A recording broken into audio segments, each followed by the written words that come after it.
हामी संसारकोटको यात्रामा निस्केका छौं।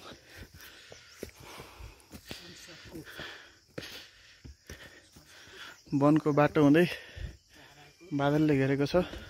गाइज हामी चाहिँ अब संसारकोटको डाँडामा पुग्न लागेका छौं। बादलहरू देख्न सक्नुहुन्छ। हामीसँगै बादलहरू बगेको छ। वनको जंगलै जंगल, बादलै बादल। हाम्रो सम्भव सर सौरभ कार्की भलक सौरभ भलक आइनस् त। आफ्नो छुट्टै भ्लग छ। हामी केही समयमा संसारकोट आउनेछौँ। भिडियोमा त देखिन्छ। हामीलाई नि कुहिरोले छेकेर जाने हो।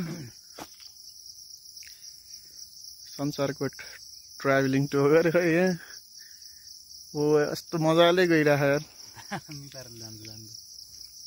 क्यामेरामा राम्रो आउँदैन। हामी फाइनल्ली संसारकोट आइयो।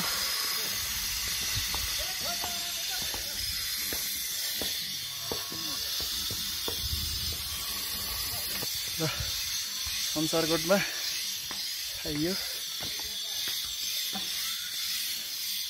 नयाँ मन्दिर बन्दैछ हाम्रो पछि। संसारकोटमा काम धमाधम चलिरहेको छ।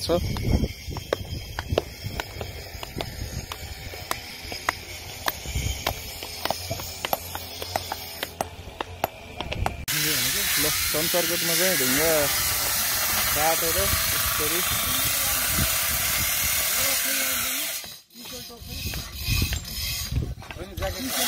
हो र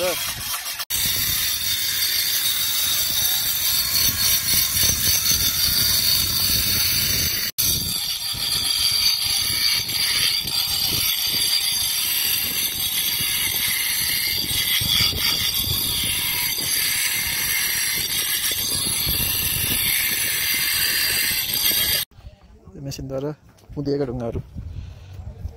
ब्लक जस्तै छ त्यहाँ। त्यो एसएससी ब्लक जस्तो होइन ट्याक्क। तिनीहरू नै एसएससी ब्लक जस्तै हो यार। फेस मिलाएर चारपट्टा मिलाएर सबै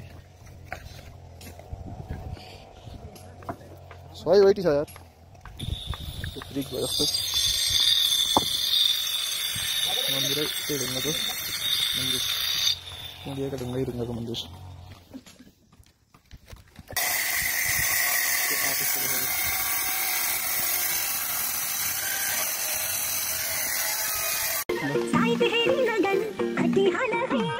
संसारकोटमा मन्दिर निर्माण हुँदैछ। ढुङ्गाको मिसिनद्वारा काटिएका ढुङ्गाले मन्दिर निर्माण गर्न आएको छ। ढुङ्गाको सालको ढोकालेर संसारकोटको डाँडामा ऐतिहासिक मन्दिर बन्दैछ। संसारकोटको थानो त भयो। नेपालको झन्डा, कम्पाउन्ड वाल। आज चाहिँ मौसमको कारण हिमालहरू र भ्यूहरू देख्न पाइएको छैन। तपाईँहरूले यहाँ त मान्छेहरू बस्ने साना खाने किचनहरू र पछि चाहिँ मन्दिर ढुङ्गाको मन्दिर बन्दैछ। यहाँ यो कम्पाउन्ड वाल कुदेका ढुङ्गाद्वारा कम्पाउन्ड वाल लगाइएको छ। भनेपछि यता यहाँ ढुङ्गा कुद्ने काम भइरहेको छ। मेसिनद्वारा ढुङ्गा कुद्ने काम। संसारकोटको डाँडामा हामी आएका छौँ। यहाँ चाहिँ बादलले गर्दा हिमालहरूको दृश्य हेर्न मिलेन। मेरो पछि चाहिँ हिमाल देखिरहेको छ। बादलले गर्दा सेकिएको छ। बादल बगिरहेको छ। हामी चाहिँ अहिले संसारकोटको वाल हेर्दैछौँ। वाल परिक्रमा गर्दैछौँ।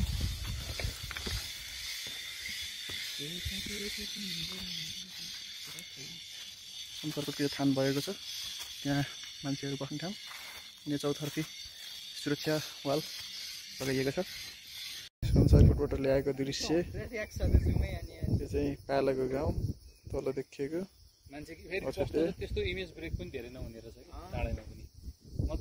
हाम्रो यो संसारकोटबाट देखिएको बेनी बजार, भकिमले, मल्लाज, राखु पुला।